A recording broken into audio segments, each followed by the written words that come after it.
Boa noite, caros ouvintes do Filosofia de Boteco.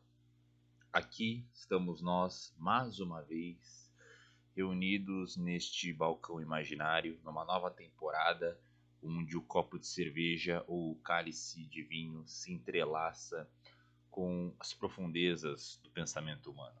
Eu sou o Rick Teu, seu humilde bartender filosófico, e hoje, neste episódio inaugural dessa nova temporada, será um labirinto de sabedoria eterna, mergulhando em águas serenas, mas por vezes turbulentas, do confucionismo. Sim, não iremos navegar pelas águas gregas, nem alemãs, nem europeias. Vamos falar de Confúcio, ou melhor, Kongfuse, o mestre Kong, cuja influência se estende como as raízes de uma antiga árvore banyan, enraizando-se nas estruturas sociais, éticas e políticas da China antiga e, por extensão, por todo o Oriente. Se me permitem, antes de prosseguirmos, contextualizar esta figura monumental. Ele nasceu em 551 a.C., no estado de Lu, durante o período das primaveras e outonos, uma era de fragmentação feudal, guerras incessantes e declínio moral. Confúcio então emergiu não como um revolucionário iconoclasta, mas como um restaurador conservador, um guardião das tradições Zhou.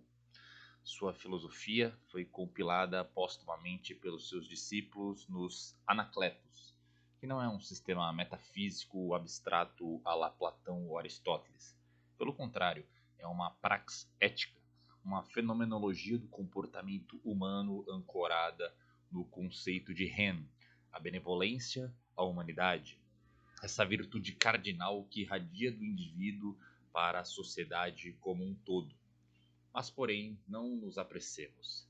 Vamos saborear isso devagar, como um bom uísque envelhecido. Imaginem, estamos em um boteco escuro, o balcão de madeira polida refletindo as luzes amareladas e eu, seu anfitrião, sirvo uma rodada de ideias. Por que Confúcio? Porque em um mundo contemporâneo assolado por niilismo pós-moderno e relativismo ético, sua ênfase na ordem hierárquica, no rito e na retidão oferece talvez um antídoto bastante robusto. Não é mera nostalgia, é uma ontologia social que postula o homem como ser relacional, definido não pelo solipsismo cartesiano, mas pela intersubjetividade das relações familiares e estatais. Bom, agora sim podemos adentrar o cerne, o conceito de Ren. Ren, essa noção que é muito polissêmica, né? Frequentemente traduzida como humanidade ou como benevolência, transcende a mera compaixão filantrópica. Para Confúcio, Ren é a essência do ser humano autêntico, o Junzi, o homem superior, o que não é um aristocrata de nascimento, mas um virtuoso cultivado através da educação e da autodisciplina. Nos Anacletos, no livro 12, no seu capítulo 22, Confúcio responde a Fan Shi, o que é Ren? Amar os homens. Mas isso não é um amor romântico ou ágapico cristão. É um amor hierarquizado, graduado, começando pelo filial, né, a piedade filial, se estendendo até ao leal para com o soberano. Então, pare e reflita um pouco. Em nossa era de individualismo exacerbado, onde o ego hegeliano se impõe sobre o coletivo, Confúcio nos recorda que a virtude não é um atributo isolado, mas uma dialética relacional. O Ren se manifesta no Shu, a reciprocidade, ou no não fazer aos outros o que não queres que te façam. É uma versão auroral, inaugural, né, germinal da regra de ouro. Contudo, isso não é um imperativo categórico kantiano, desprovido de contexto. é contextualizado no Li, que é o rito, as cerimônias, as normas sociais que estruturam a harmonia cósmica. E já que mencionamos esse tal rito, esse tal Li, vamos então falar sobre ele. Não confundam ele com mera etiqueta superficial. Li é a fenomenologia da ordem, é a encarnação do Dao, o caminho, na praxis cotidiana. Confúcio é influenciado pelo livro dos ritos, o Li Ji. Via o Li, né, o caminho, né, os ritos, as práticas, como um meio pelo qual, né, o caos primordial é transmutado em cosmos organizado. É uma hermenêutica do comportamento. Através dos ritos funerários, matrimoniais e ancestrais, o indivíduo internaliza a retidão, tornando-se um microcosmos do macrocosmos celestial. Considere, por exemplo, que o Confúcio utiliza nos Anacletos o exemplo do arco e da flecha. O Junji pratica o tiro ao arco não para vencer, mas para cultivar a graça e a compostura. Aqui vemos uma teleologia aristotélica de forma diferenciada, né? Avant la lettre, a virtude como hábito, forjada na repetição ritualística. Mas, diferentemente de Aristóteles, Confúcio enfatiza a música como complemento ao Li, a harmonia auditiva que espelha a harmonia social. Nos Anacletos, ele diz: levanta-te com a poesia, estabelece-te com o rito, completa-te com a música. Uma tríade que prefigura a Bildung hegeliana, a formação do espírito.